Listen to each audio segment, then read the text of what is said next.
Homme yin, homme yang, très en souffrance, comment ça se passe concrètement dans la matière?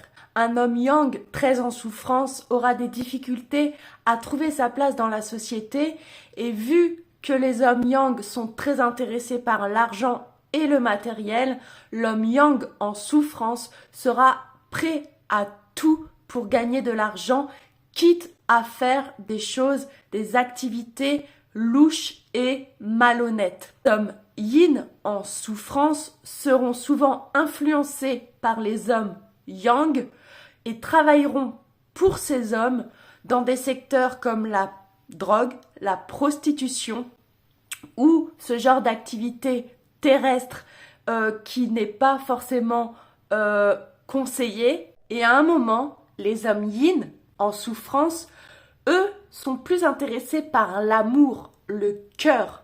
Et à un moment, ils voudront arrêter de travailler pour les hommes yang et préféreront être honnêtes. Donc ils se tourneront vers des métiers plus honnêtes, mais des métiers de bas échelle, on va dire, comme livreur ou plongeur dans une cuisine ou nettoyeur. Il n'y a pas de saut métier.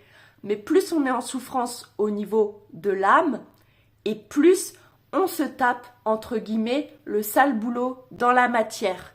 Mais mieux vaut faire un métier honnête, quitte à ce que ça nous prenne beaucoup d'énergie pour pas beaucoup d'argent, que de gagner beaucoup d'argent malhonnêtement, parce qu'à un moment ou à un autre, eh bien, il y a le retour de boomerang, et là, voilà pourquoi il est important, quoi qu'il arrive, de rester honnête.